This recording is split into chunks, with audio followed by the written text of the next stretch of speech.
Glória a Deus, louvado seja o nome do Senhor. Cumprimento a amada igreja com a paz de nosso Senhor e Salvador Jesus Cristo. Amém? Amém. Obrigado, para mim tá bom, para Deus um pouco mais forte. A paz do Senhor? Amém. Eu sinto que a igreja está meio quieta, parece meio triste, parece estar preocupado que está aí fácil do Trump. Não se preocupe, Deus está no controle. Amém. Fique preocupado com o 7 de setembro, se vai estourar alguma coisa lá em Brasília. Não se preocupe, Deus está no controle. Amém, igreja? Eu estava meditando aquele hino que foi cantado ali, né? Pode se sentar, por gentileza. E ali diz que onde você estiver, abençoado será. Diga amém. Mas tudo que nós cantamos, nós temos que procurar colocar em prática, viver aquilo. E muitas vezes nós não vivemos, cantamos, claro, é bom adorar a Deus, mas tentar viver, né, a letra do hino, porque o hino também é uma pregação. E eu estava ali pensando, puxa, eu passei por isso, não tinha parado para pensar nisso. Eu passei por isso. Porque lá onde nós moramos, a minha esposa está ali, não deixa de mentir sozinha. Ela sabe, os irmãos que sabem, ela sabe, ela tem um testemunho forte. Ela conta um pouco do testemunho dela, mas ela foi praticamente mãe de santo. E eu ajudei a quebrar os objetos que ela usava no salão lá em casa. E lá era um local que não era abençoado. E essa letra do hino se cumpriu na nossa vida. Porque nós continuamos morando naquele local que antes era destinado ao maligno. E até tirar aquele espírito maligno dali, nós sabemos que nós passamos. Era mesa que caía, era luto que a gente via, tentando matar a gente na cama, afogado, até ser liberto tudo aquilo que ela tinha no salão dela lá. E eu quebrei, eu fui o último que peguei aquelas coisas para levar lá no poeiro e quebrar aqueles livros de uísque, de bebida, símbolos malignos, roupas que ela usava no passado, quando ela servia ao Deus estranho, vamos dizer assim. Eu quebrei tudo aquele poeiro lá, de símbolos malignos. Demorou um tempo ainda para nos libertarmos daquele espírito que estava na casa. Demorou um tempo. Aconteceu muita coisa terrível. Mãos geladas passando nos meus pés, aquelas mãos de filme de terror, sabe? Aquelas mãos secas, compridas, assim, eu sentia passar nos meus pés. Pessoas que deitavam do meu lado, assim, uma vez uma mulher de 2 metros de altura, praticamente. Eu sabia que a Celeste não estava em casa. Ela parou do lado da cama. Acredite se quiser, eu sei que a gente sabe que essas coisas existem. Ela parou do lado da cama, eu estava descansando e tal. De repente, eu vi aquele vulto, eu sabia que era uma mulher, e deitou do lado. Demorou tempo, mas graças a Deus, agora todos aqueles espíritos saíram em nome de Jesus. E aquele hino se cumpriu. Onde colocar a planta dos teus pés, abençoado será. Tem que ter seu mesmo podem morar do lado da casa do macumbeiro. Que tipo de crente você é? E diz que canta assim, mas onde tocar, abençoado será. Onde colocar a planta dos pés, abençoado será. E tem medo do vizinho que é macumbeiro. Quer mudar? Eu não vou morar lá, pastor, porque lá tem macumbeiro do lado. Aquilo que você canta, procure na tua vida acontecer. Amém, igreja? Agora olhe para uma pessoa que está lá e diga: que bom que você veio na casa do Senhor. Alegrei-me quando me disseram: vamos à casa do Senhor. Alegrei-me quando me disseram: vamos à casa do Senhor. Aonde você vai, fulano? Eu vou na casa do Senhor. Aonde você vai, Beltrano? Eu vou na casa do Senhor. Mas o Senhor com S maiúsculo. Não o Senhor com S minúsculo.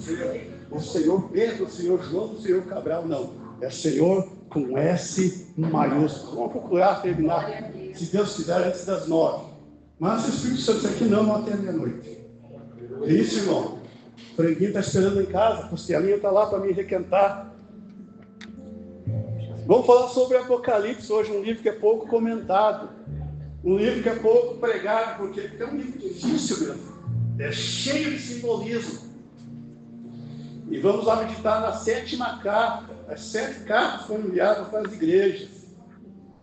E essas cartas foram enviadas para o anjo da igreja. Anjo de asas? Não, anjo da igreja, o líder da igreja. 7 cartas. 7 significa a perfeição, significa o número de Deus. Por isso ele fez o mundo 6 e no 7 descansou. Porque o 7 representa a totalidade. Representa a perfeição, número 7. Por isso tem 7 em diversos cantos da Bíblia. Aqui as 7 cartas é mandada a certas igrejas. Nós vamos meditar aqui nessa noite e falar então sobre a carta à igreja de Laodiceia. Laodiceia, que era uma cidade que ela não tinha fonte de águas. Ela pegava água a uns 8, 10 quilômetros. Quando se fala em metros, em valores na Bíblia, nunca é 100%, é aproximado. Então, aproximadamente 8, 10 quilômetros que Laodiceia pegava água ao sul da cidade. E existia uma cidade que era chamada Hierápolis. E nessa cidade de Hierápolis tinha águas quentes, águas termais, ou seja, quentes, que eram curativas. Mas ficava muito distante para trazer essa água para a cidade de Laodiceia. E existia a cidade de Colossos também, que era uma das cartas que Paulo mandou aos Colossenses. Essa cidade de Colossos, ela tinha água fria e limpa, que eram também águas medicinais, que eram águas boas, potáveis, água boa para se beber. Mas a Laodiceia não tinha. Ela é canalizada através de aquedutos. O que é aquedutos? Não existia esses canos que existem hoje, não existe a canalização, os tubos que existem hoje. Era feito com pedra.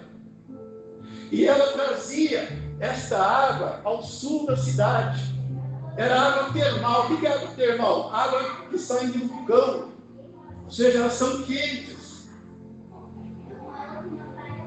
E eles usavam um aqueduto. Aquedutos que usa a própria gravidade, ou seja, não é reto. Ele é inclinado justamente para a água, com a força da gravidade, ela chegar até a cidade. Não existia motores, não existia a energia elétrica. Então, a própria força da gravidade levava a água para a cidade de Laodiceia. Ou seja, ficava inclinada pelo aqueduto. Aquele canal feito com pedras. E aí a água chegava na Laodiceia. Laodiceia não tinha fonte.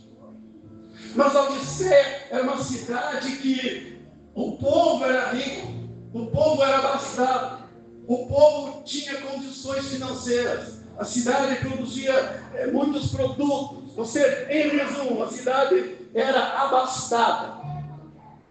E aí que mora o perigo da riqueza, igreja. Deus foi contra a riqueza. Jamais nós devemos pregar contra a riqueza, ao contrário, porque Deus criou todas as coisas. Mas o perigo da riqueza não está em você adquirir o dinheiro, está em você como utilizar aquele dinheiro. E as pessoas dizem, mas esse dinheiro aqui, ele é maldito, porque veio do tráfico de drogas. Não, o dinheiro em si, ele não tem vida. Ao contrário, é o ser humano que muda o pensamento por causa do dinheiro. O pastor da igreja, o líder da igreja, não tem como saber quando chega o dinheiro aqui. Ele vai pegar uma nota de R$50, ele não vai dizer, esse dinheiro aqui do governo que foi do tráfico de drogas. Ele passou por um traficante, ele foi roubado, esse dinheiro aqui é sujo de sangue. Não tem como saber. Ou seja, Deus sabe o que faz. Por isso que Deus diz, o amor ao dinheiro é a raiz de todos os males. Diga comigo, o amor ao dinheiro é raiz de todos os males. Veja bem, o amor ao dinheiro. Não é o dinheiro que muda o ser humano, é o ser humano que é mudado por causa do dinheiro. E Laodiceia era assim. Laodiceia era rica, tinha tudo, mas ela ficava indiferente às coisas de Deus. Ela ficava indiferente àquilo que era espiritual. Eu estou dizendo isso para que a igreja possa entender a mensagem que já vamos ver. Ela era indiferente. E assim é o perigo da pessoa que vai enriquecendo, vai aparecendo compromissos, a agenda social daquela pessoa vai ficando cheia, e ela muitas vezes não tem mais tempo para as coisas de Deus. Não é verdade isso, igreja? É verdade. Eu muitas vezes vejo isso na minha vida. Quantos convites, muitas vezes eu tenho rejeitado na prefeitura lá, porque às vezes é dia de culto, e eu não vou não. É terça-feira, eu não vou. Vai ter uma costelada lá, falando de tal, advogado tal, o vereador tal, vai fazer, você vai lá, cada não, quando quer? É sábado. Não tem culto, eu não posso. Eu vou pregar hoje. E assim é a agenda da pessoa que vai crescendo gradativamente. A pastora acabou de falar aqui. Nada pode deixar você de fazer a obra do Senhor. E fazer a obra do Senhor, igreja, não é muitas vezes, mas pastor, eu não tenho o dom que o irmão tem de pregar, de cantar, tocar. Não! A obra do Senhor é a tua vida particular, o teu testemunho. Por isso Jesus falou: sereis minhas testemunhas, tanto em Jerusalém, como em toda a Judéia e Samaria, e até os confins da terra, em todos os lugares. E Laodiceia está muito diferente. Por isso, lá em Apocalipse 3, 14 a 20, eu vou ler aqui, para você entender melhor agora. A mensagem dessa igreja, o título é Mensagem à Igreja de Cristo. O título na Bíblia é Mensagem à Igreja de Laodiceia. Mas aqui para a igreja, o título é esse: Mensagem à Igreja de Cristo. Diz assim, versículo 14 de Apocalipse 3, A mensagem, veja bem a mensagem do Apocalipse. Deus mandou para Jesus, Jesus mandou para o anjo, e o anjo anunciou a João, que estava lá na ilha de Patmos, exilado, porque queriam matá-lo. E João transmitiu ao líder da igreja 5 elementos aqui, 5 pessoas. O anjo transmitiu para João, e João ainda transmitiu para a igreja, que fala aqui em anjo. O anjo é o dirigente e o líder da igreja. Então diz assim o versículo 14: ao anjo da igreja de Laodiceia escreve o seguinte: esta é a mensagem do Amém, ou seja, assim seja, de Jesus, da testemunha fiel e verdadeira, daquele por meio de quem Deus criou todas as coisas. Diga amém. Todas as coisas. Mas o sapo não é de Deus, porque uso na macumbaria. Não, Deus criou todas as coisas. Satanás se aproveita. Mas a aranha não é de Deus, porque a aranha é peçonhenta. A cobra não é de Deus, a cascavel não é de Deus, jararaca. Tudo é de Deus. Deus criou todas as coisas. Satanás é um sem teto. Satanás é sem teto e sem terra. Ele não tem nada. Diga, Satanás não tem nada. Diga, eu tenho tudo com Jesus. Diz assim, no 15: eu sei o que vocês têm feito, sei que não são nem frios, nem quentes. Por que o anjo está falando isso? O próprio Jesus, né? Por quê? Porque sabia que naquela cidade que tinha águas termais eram águas quentes, Hierápolis. E em Colossos tinha água fria. Todas medicinais, tanto água quente como água fria. Por isso Jesus usou esse termo aqui, não são nem frios e nem quentes, porque a água chegava em Laodiceia morna. Está entendendo, igreja? Ela chegava morna, porque não era essa água que nós temos hoje aqui, potável, tratada, não. Eram águas termais, que vinham com produtos minerais da terra. Já era uma água que tinha um gosto diferente. E ela percorria todo o deserto, mais ou menos 8, 9, 10 quilômetros, mais ou menos, até chegar na cidade. E a cidade, Laodiceia, eles tomavam essa água, e essa água chegava morna, com gosto estranho, porque era água mineral. Por isso Jesus falou: não são nem frios e nem quentes, que eram mornos. Como gostaria que fosse uma coisa ou outra, ou frios ou quentes. Não tem esse negócio de gangorra, não, na vida do cristão. Não tem esse negócio, não. É de montanha-russa morta lá em cima. Pode acontecer? Pode, é natural. Claro que acontece. Mas o ideal para o cristão, para a cristã, é todos os dias, como foi falado aqui. Vem as lutas, vem as provações, mas você sempre está naquele nível de fé. Diga glória a Deus, diga amém. Isso eu quero para mim, não fala assim, eu quero para mim. Diga, eu quero para mim. Olha o que diz a sequência aqui, o 16. Mas porque são apenas mornos, nem frios nem quentes, vou vomitá-los da minha boca, no sentido espiritual, tirar do livro da vida. No sentido físico, as pessoas tomavam aquela água e elas se sentiam mal, porque dava ânsia de vômito. Tome uma água morna para você ver que não seja uma água potável, para ver se você não sente uma coisa diferente. Tome uma água de poço. Eu tomei por vários anos água de poço. Tem gosto diferente. Parece até, se a gente tomar hoje em dia água de poço, a gente vai dizer, poxa, mas que gosto ruim essa água. Eu lembro que a gente tomava água de poço e via do lado da parede do poço aqueles carreirinhos assim. Carreirinho do quê? Não, tem que brilha assim no tijolo. Lesma. E a gente tomava. Tinha um gosto diferente mesmo. Hoje você toma água da caixa d'água, se você não lava, a cada 6 meses você tem que lavar a caixa d'água.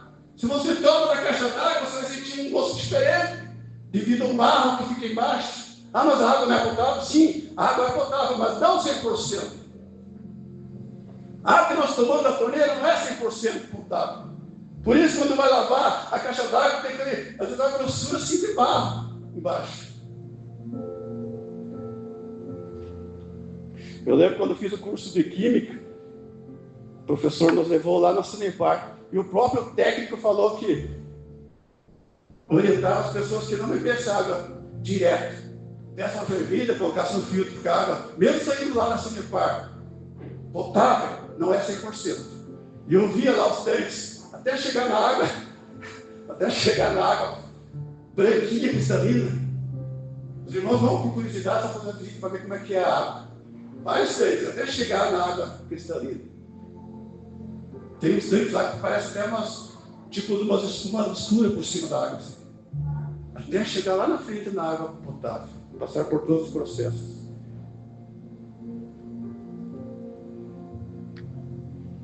E lá no 17. Vocês dizem, somos ricos. Laodiceia. Somos ricos. Estamos bem de vida. E temos tudo o que precisamos, mas não sabem que são miseráveis, infelizes, pobres, nus e cegos. É o que diz a palavra de Deus para muitas pessoas neste mundo. Pessoas que estão ali no poder e acham que estão acima de todas as coisas. Nós não criamos nada do que está aqui. Deus criou todas as coisas. Se nós morrermos hoje, essas coisas que estão aqui vão ficar. E nós não somos Deus. Eu não sou Deus, você não é Deus. Deus é que criou todas as coisas. E Laodiceia era assim. E o que acontece? A gente é a mesma coisa, igreja. A maioria das pessoas que vêm na igreja são pessoas materialmente falando, financeiramente falando, socialmente falando. Não são pessoas que estão lá em cima, são pessoas mais abaixo. E onde estão os que estão lá em cima? Estão lá na roda da sociedade nesse momento. Naquelas mesas fartas, todos engravatados, alguns até ali subornando o governo, tirando imposto do município, tirando imposto para a gente viu ali, semana lá o dono da outra farma ser preso. E parece um velhinho simpático fazendo propaganda lá. Pagou 25 milhões lá e foi solto de novo. Estava sonegando imposto. Mas você que está aqui, na tua vida simples, sendo fiel a Deus, Deus criou as coisas para você desfrutar. Para você ter o melhor dessa terra, diz a palavra de Deus. Mas não ficar como Laodiceia. Morro, de vez em quando, pastor, mas tá bom, eu estou indo de vez em quando, não deixa a igreja. Não é sempre, não deixa Deus, mas não dá tempo, é muita correria. Mas graças a Deus que ainda de vez em quando eu abro a Bíblia, de vez em quando eu escuto o louvor, pastor, mas a correria do dia a dia não dá. Cuidado. Ou é quente ou é frio. Tem empregos, tem serviços que você não tem como mesmo. Não tem. Não tem como, se não for por pensamento, você não tem outra forma de louvar a Deus. Mas tem empregos que você tem, graças a Deus, glorificado seja o nome do Senhor por isso. Aqueles que têm a oportunidade, o privilégio de estar trabalhando e estar, de certa forma, louvando a Deus ao mesmo tempo. E Deus me deu até esse privilégio, que eu estou trabalhando o dia inteiro, e o rádio para ficar ligado lá na internet, no louvor. até numa pregação, bem baixinho, para não atrapalhar os colegas do lado, o dia inteiro rádio ligado na internet, ouvindo ali, estudo bíblico, não atrapalha nada, não sei disso, mas bem baixinho ali, estudando e trabalhando. É honra ao nome do Senhor Jesus. Aleluia. Oportunidades. Não tenho tempo, não dá tempo. Dá tempo sim, são 24 horas para todo mundo. Você tem 22, 20 horas, não, 24 horas é para todo mundo. E o 18.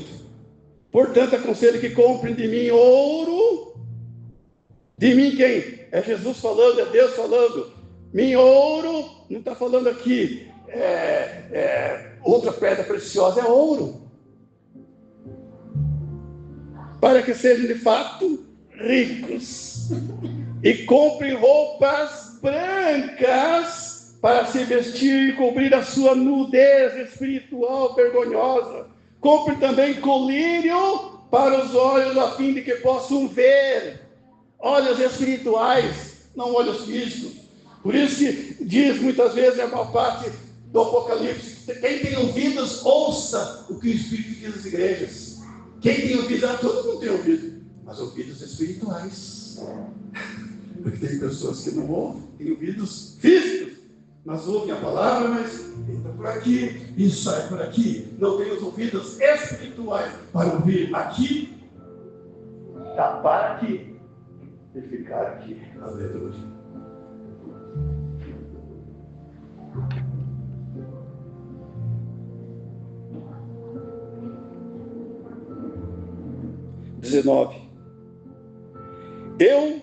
Olha só a palavra forte aqui, ó. Eu corrijo e castigo todos os que... Quem termina para mim? Que amo, tá vendo, igreja? E muitas vezes nós queremos ir contra a palavra de Deus. Será que Deus está falando aqui? Eu castigo, vou dar uma tijolada no meu filho, então eu vou obedecer. Vou pegar um porrete e vou descer nas costas. Não! Existem vários tipos de punições. Você tirar o celular do meu filho é uma punição? Claro que é. E tem pessoas que querem contra a palavra de Deus. Não, mas não pode ser mal. Se Deus está falando aqui, eu corrijo e castigo a quem eu amo. Então o pai, a mãe que ama o seu filho, que ama a sua filha, ele corrige. É duro, eu sei que é duro para o pai e para a mãe tirar uma coisa do filho que ele gosta mais, uma filha que ela gosta mais. Muitas vezes até alimentação, porque às vezes o filho e a filha estão engordando um pouco demais, com a ordem normal para a idade. Até isso tem que controlar. Eu sei que é duro tirar um pedaço de pão, e a criança gosta de passar aquele meio metro de doce ali em cima, e você tira aquilo, corta no coração, dói mais em você do que no filho. Mas é esse tipo de punição que não vai interferir na vida física do filho e da filha. É isso que Deus está falando aqui. Eu corrijo e castigo todos os que amo. Olha, ele está sendo bem claro, os que amam. É para todos também, sou filho de Deus. Não. Se você é filho de Deus, tem que demonstrar, porque Deus vai corrigir a quem ele ama. A bênção é para todos, não. Eu lembro quando tocava assim, barzinho assim, vinha aqueles caras lá com aquela pininha assim, vou tomar uma hora que também sou filho de Deus. Aquela querosene para dentro. Diz que eu pago uma para você, Carol. Não, eu não tomo. Se quiser pagar Coca-Cola, refrigerante, eu tomo. Mas eu quero pagar um negocinho para você cantar aquela música lá do Brilho Largo é Rico. Não, eu canto, mas não preciso pagar porque eu não tomo bebida alcoólica. Até já naquela época já não tomava bebida alcoólica, igreja. Quando Deus tem um plano na vida do homem e da mulher, não adianta. Você é escolhido. Eu cantava no bar. Hoje continuo cantando. Mas para louvar o nome do Senhor. E sem cobrar nada, a não ser o Espírito Santo de Deus. Diga amém. Eu corrijo e castigo a todos o que amo. Portanto, leve as coisas a sério e se arrependam. E agora o versículo que eu vou meditar aqui. É esse versículo aqui, número 20. Escute. Estou à porta e bato. Bate alguma coisa aí. No banco ou no flow. Mas bate forte. Ó. Glória a Deus. Estou à porta e bato. Alguém chega na tua casa só porque é parente e vai jogando a botina na porta já. Não. Jesus também é educado. Ele bate. Você não é obrigado. Você não é obrigado, sabe, igreja? Você não é obrigado a fazer nada na igreja se você não quiser. Porque você tem que ser por amor. Você acha que eu estou, esse ano que vem, vai completar 37 anos? Certo? 37 anos eu fiz tudo porque o pastor impôs, porque hoje em dia ele não tem que fazer, meu irmão. Se você não fazer, você vai para o inferno, você vai no baixo, você vai arder. Não, eu fiz o que gosto de fazer a obra do Senhor. Sempre gostei. Terminei namoros na época, porque a namorada não queria saber da igreja. Então, não quer saber da igreja, então é bom que nós somos. Pronto. Jesus bate a porta também. Que porta? De madeira? Não. Muitas vezes é de madeira mesmo. Muitas vezes a porta é de aço, porque a pessoa não aceita. O pastor prega, se arrebenta, rola no chão o poder de Deus, línguas estranhas de limão. E sai para fora, nunca mais volta na igreja. Não gostei daquela palavra. Alguma pessoa falou da minha vida para o pastor, porque ele falou para mim tudo aquilo. Ele citou o nome de Deus. Não. Então não falou para você, falou para toda a igreja. Inclusive o pregador. A mensagem fala primeiro com o pregador. Jesus bate a porta, ele é educado. A pessoa que vai na casa de você, ele bate. Ô, de casa! Ô, fulano, ô, Beltrano! Ô, você está em casa? Ó, tô sentindo o cheiro de você lá, tudo errando mentir para mim, você que está em casa. Bate na porta. Seja quem for, pode ser parente, mas bate na porta, não vai chutar a porta e colocar por terra. Questão de educação, Jesus, ele é educado. Agora, Satanás, João 10:10. Veja que o Satanás faz ao contrário. Satanás é o contrário de Jesus. Tudo aquilo que Jesus faz, Satanás faz o contrário. E João 10:10 diz: o que ele diz? O ladrão não vem senão para roubar, matar e destruir. E o que diz mais no final? Mas eu vim, tem uma vírgula, Senhor. Quando Jesus fala conosco, ele coloca um escape, ele coloca uma solução, ele fala duro, como os pregadores, ele fala ali na ferida, como o legal que está falando aqui nessa noite, que muitos não gostam da minha pregação, eu prego a palavra de Deus. Eu não sou para agradar a pessoa, ou para pregar aquilo que a Bíblia diz, para você dizer, ninguém nunca falou isso, não. Alguém falou. Aquele negão lá falou uma vez, eu lembro. Vírgula, mas eu vim para que as ovelha, está falando aqui cabrito, tenham vida. Veja bem, ovelhas e cabritos, uma vez preguei sobre isso, fazem parte da mesma família, mas tem diferenças ali de comportamentos. Por isso está falando ali, ovelhas, para que as ovelhas tenham vida. Ponto e vírgula, ponto final, não. Vírgula, não é a sua vida qualquer, não, mas tenham a vida completa, vida em abundância, igreja. Não está falando de vida física, não está falando ainda que vida física faz parte, sim. É importante que estamos sendo abençoados em todas as áreas, mas a vida se refere sempre à vida espiritual, vida completa. O ladrão não vem na tua casa e bate-se. Fulano não está em casa? Então eu volto outra hora para roubar. Aí entra na televisão. O ladrão não avisa. Você está dormindo tranquilo, entra pela janela sorrateiramente. Veja a diferença, igreja. Ele não vem para fazer outra coisa. São 3 objetivos. Diga comigo, roubar. E veja que roubar, igreja, roubar é diferente de furtar. Quem fez direito aqui, fez alguma faculdade, estuda, está fazendo faculdade de direito, sabe que furtar, você furta com a pessoa mesmo. E roubar, você rouba o físico da pessoa. Você rouba com a força, com a faca. Ou seja, na brutalidade. Furtar, você pode pegar isso aqui sem ninguém ver, você leva para casa. Roubar é aqui alguém está sentado ali, me dá teclado. Isso é roubar, ou seja, Satanás sempre faz a coisa pior. Por isso que a Bíblia diz roubar, não furtar. Roubar, matar e destruir. Roubar o quê? Roubar os seus sonhos, roubar as suas atitudes, roubar a tua vida de cristão. Matar de vez aquilo que você tem na tua mente de bom, muitas vezes. Destruir, você não tem mais nada. Mas com Jesus, você pode colocar tudo isso por terra e ter a vida em abundância. Diga glória ao nome do Senhor Jesus Cristo. Mas diz mais o versículo ali. Se alguém ouvir a minha voz. Olha só a educação de Jesus. É isso aí.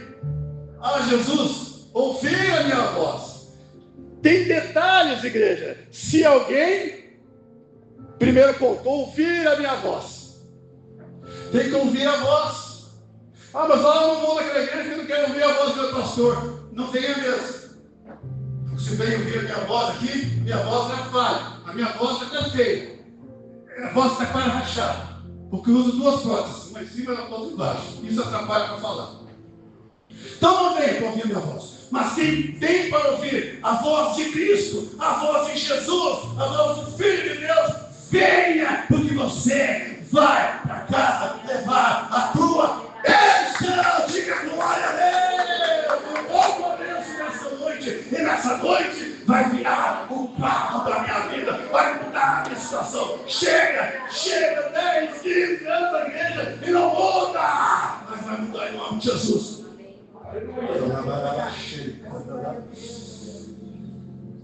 Eu estou acelerando aqui, mas Deus vai me dando mensagem aqui, o horário, o relógio ali para cá.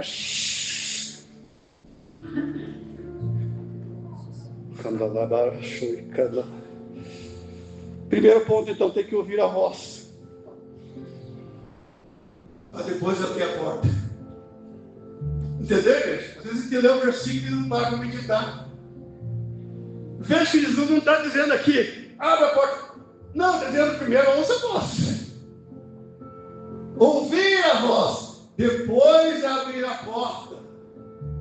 Ou seja, a pessoa não vai abrir a porta lá sem saber quem está lá. Vai abrir a porta? Não, ouvir quem é. Jesus! Glória a Deus! A pregação de hoje está falando comigo. É nesse sentido que Deus está falando aqui, abrir a porta, porque ouviu a voz de Cristo, ouviu a voz de Jesus através de quem? Através do pregador e da pregadora, mas saindo aqui da boca de Deus, da Bíblia Sagrada. Então essa pessoa abriu a voz, e aí sim, é dizer, fulano de tal, que ela conheço, eu vou abrir a porta. Aleluia! Que maravilha, igreja! As pessoas dizem, mas é tão difícil de ler a palavra de Deus, não é difícil não. Quando você pede sabedoria dos altos céus, é maravilhoso. Deus vai dando mensagem, coisa que você nem preparou. Naquela hora que está pregando, aparece aquela mensagem para você, para que você declare para a igreja. E o pregador, a pregadora que é valente no sentido da palavra, não carrega um facão, carrega um revólver, não. O pregador é a pregadora que é um varão valoroso e não tem medo de pregar a palavra de Deus. A pessoa vai abrir a porta, porque ouviu a voz de Jesus. Mas tem mais. Vamos partir aqui para o final agora do versículo. Segundo ponto, abriu a porta. Aí sim, seguindo esses passos aí, o versículo vai se completar. Ouviu a voz, abriu a porta, ouviu ouvidos espirituais. Aí, o convidado vai entrar, o parente vai entrar. Jesus vai entrar, porque você abriu a porta do teu coração espiritual para Jesus. Então ele entrou na tua casa, templo do Espírito Santo. Você, casa do Espírito Santo, morada do Espírito Santo, casa. E nós jantaremos ou comeremos. Jantaremos, porque a ceia significava a comida à noite, na Bíblia Sagrada. Por isso a nossa tradução jantaremos. E nós jantaremos, ou traduções, cearemos. E olha o final ali, ó. Detalhe. Juntos. União. Salmo 100. Deu para guardar o versículo, porque a Bíblia é difícil, mas acho que é 133, versículo 1. O quão bom e quão suave é que os católicos, os espíritas, judeus, não, que os irmãos vivam em união, não assunto união, algo união, não em união também, é união, não união, não aquela unhada nas costas, mas o Senhor, irmão, te dá um abraço, gravas nas costas, a paz do Senhor do tamanduá mata a sua presa pelas unhas. Depois que o tamanduá dá a abraçada, esqueça, a presa não escapa mais. Mas a Bíblia está falando de união, não união. Ó, quão bom e quão suave é que os irmãos vivam em união. Então Jesus vai entrar na casa e vai cear junto com aquela pessoa, unido com aquela pessoa. E o que é união? São duas coisas juntas. Então, se você está junto com Jesus, você não está sozinho, você está unido com Jesus. E eu vou além, eu vou mais longe ainda. Não são só duas pessoas, são três pessoas que estão com você, porque é o Pai, o Filho e o Espírito Santo na tua vida. Então você está com aqueles olhos na fornalha. 4, porque é você, Pai, Filho e Espírito Santo, a responsabilidade da tua vida. Amém, igreja? Vamos ler 15, 7 de João e já encerramos. Somente ler ali. Para fechar aqui o chapéu. Se vocês ficarem unidos comigo, não comigo, Jesus. Se vocês, comigo também, como irmãos, né? Mas, é verdade? Se vocês ficarem unidos comigo, diz Jesus, e as minhas, olha só, igreja, e as minhas palavras continuarem em vocês. Não tem esse negócio, mas o que aquele negão lá para estar corrigindo com 50 anos na igreja? Esse irmão entrou ontem. Continuarem em vocês receberão tudo o que pedirem. Aleluia! Aplauda o nome do Senhor bem forte, e que Deus seja glorificado em nome de